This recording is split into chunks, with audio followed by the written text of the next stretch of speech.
Kagulat World, hindi to hype, totoo ito. Si Alexander Alex Eala ay opisyal ng WTA champion. Sa edad na 20, ginulat niya ang buong mundo matapos talunin si Pana Udvardy ng Hungary sa Guadalajara 125 Open Finals, 1-6, 7-5, 6th noong September 7. Ang panalong ito ang naglagay sa kanya sa kasaysayan bilang unang Filipino at unang Filipina na nanalo ng WTA level singles title. Isang tagumpay na nagpatigil ng oras para sa buong bansang nagmamahal sa kanya. Matapos mabugbog sa unang set, pumawi si Alex sa paraang hindi makalimutan. Kalmado, matatag at may apoy sa mata. Sa ikalawang set, nag-adjust siya ng matindi, tinanggal ang errors, pinalakas ang serve at ginamit ang bilis at instinct para kontrolin ang rally. Pagsapit ng third set, hindi na siya mapigilan. Bawat forehand ay may determinasyon. Bawat sigaw ay may kasamang luha ng laban. At nang bumagsak ang final point, sumabog ang crowd, isang Filipina ang kampeon sa WTA. Ang Guadalajara 125 title ay hindi lang tropeo. Ito ay patunay na maturity, grit at world-class potential ni Eala. Sa technical sense, ang WTA 125 ay bahagi ng professional WTA circuit. Kaya't ito ay legit championship, may kasamang ranking points at global recognition. Pero higit sa lahat, ito ang milestone na dati pangarap lang ng mga Pinoy tennis fans. Na ang isang Pilipina ay kayang manalo sa ganitong antas ng kompetisyon. Bago pa ito mangyari, si Alex ay nagpasiklab na sa Miami Open 2025, kung saan tinalo niya sina Jelena Ostapenko, Madison Keys at Iga Swiatek. Mga pangalan na dati ay pinapanood lang niya sa TV. Ang momentum na iyon ang naging gasolina ng kanyang Guadalajara Miracle Run. At ngayon, kasama ni Alex sa listahan ng top youngest WTA champions of 2025 sina Ivanovic US, Mira Andreeva Russia, Victoria Mboko Canada, Maya Join Australia, at Sara Rakotomanga Rajaona France, mga batang bituin na bumabago sa mukha ng women's tennis. Ngayon, sa bawat Pinoy na nangangarap, malinaw na ang mensahe ni Alex Eala. Kaya nating makipagsabayan, kaya nating manalo. Ito, ang Pilipinas may WTA champion na. Buong mundo ang napanganga ng tuluyang may sulat ni Alexander Alex Eala ang pangalan niya sa kasaysayan ng tennis. Sa edad na 20, naging unang Pilipina at unang Pinoy sa lahat na nagwagi ng WTA level singles title matapos talunin ng mas paboritong si Pana Udvardy ng Hungary sa Guadalajara 125 Open Finals noong September 7. Isang 1-6, 7-5, 6-3 comeback ang naganap na literal na parang pelikulang hindi inaasahan ng ending.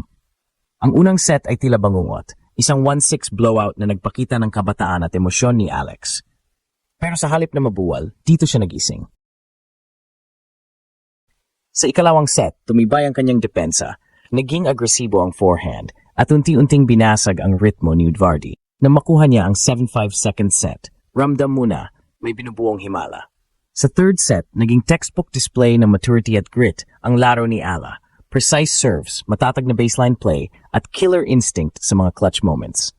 Sa huling punto ng laban, nang bumagsak ang bola sa linya para sa championship point, napayuko si Eala. Luhaan, pero sa sandaling yon, nagbago ang kasaysayan ng Philippine sports. Hindi lang ito panalo, ito ay declaration. Sa tagumpay na ito, naging opisyal si Alex Eala bilang isa sa top youngest WTA Tour Champions 2025, kasama ang ilan sa pinakamagagaling na kabataang bituin tulad ni Eva Jova, Mira Andreeva, Victoria Mboko Canada, Maya Joint Australia at Sara Rakotomanga Rajaona. Pero sa lahat ng iyon, isa lang ang galing Asia at galing Pilipinas. Ang WTA 125 title ay hindi basta tropeo. Isa itong patunay na si Eala ay hindi na lang promising, kundi proven. Ayon sa WTA official report, ang Guadalajara 125 ay bahagi ng professional circuit kung saan nakikipaglaban ng mga rising stars bago pumasok sa mas malalaking WTA 250 at 500 events. Sa panalong ito, tumaas ang global ranking ni Alex, sabay na dagdagan ng tiwala ng mga international coaches at sponsors na matagal nang nag-aabang sa next breakout Asian star. Kung babalikan, matagal nang binubuo ni Alex ang momentum na ito. Sa unang bahagi ng 2025 season, gumawa na siya ng headline upset sa Miami at Seoul, kung saan pinabagsak niya ang mas matatandang kalaban. Pero sa Guadalajara, parang lahat ng pinagdaanan niya, junior Grand Slam titles, training sa Rafael Nadal Academy, mga pagkatalo at comeback matches, nagtipon-tipon para sa isang napakalakas na crowning moment.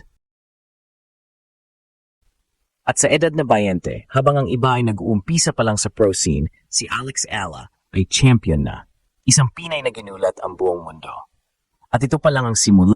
Matapos ang makasaysayang panalo sa Guadalajara, hindi lang ranking ang umakyat, kundi pati respeto ng buong tennis world kay Alexandra Ala.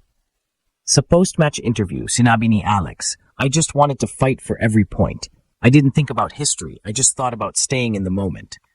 Pero kahit pilit niyang iwasan ang spotlight, hindi iyon mapigilan.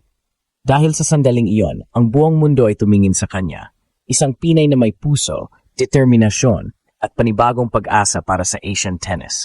Ayon sa Women's Tennis Association, WTA, si Ala ay pumasok sa listahan ng top youngest champions of 2025, kung saan 5 teenager at isang 20-year-old lamang ang nagwaging WTA title ngayong taon. Kasama niya rito sina Eva Jovic, Mira Andreeva, Victoria Mjoko, Maya Joint, at T. Sara Rakotomanga Rajaona.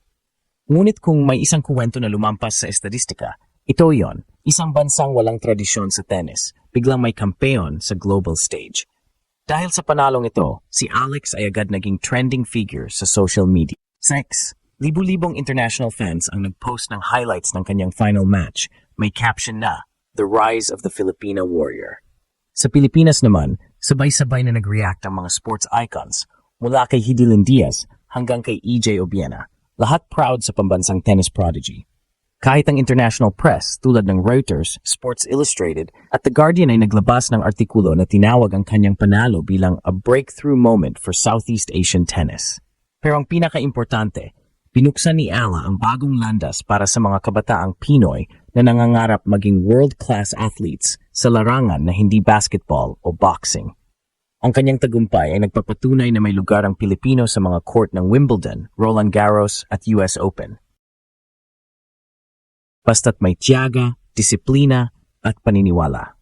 At sa mga sumubaybay sa kanyang karera mula pa noong junior days, ito ay sweet victory. Noong 2020 at 2021, 2 beses siyang nagwagi ng Grand Slam Junior Doubles titles at naging isa sa mga unang scholar ng Rafael Nadal Academy sa Spain. Mula roon, pinanday siya ng mga taon ng training, injuries at international pressure, ngunit hindi siya bumitaw. Ngayon, habang hawak niya ang WTA 125 trophy, tila nagbago ang ihip ng hangin para sa Philippine tennis. Si Alexandra Ayala ay hindi na lang rising star. Siya na mismo ang face of Asian resilience at habang tumataas ang kanyang rango, tumataas din ang pangarap ng bawat batang Pilipinang may hawak na raketa. Buong mundo ay kinikilabutan, oo, pero sa Pilipinas may isang sigaw. Sa wakas, may kampeon tayo.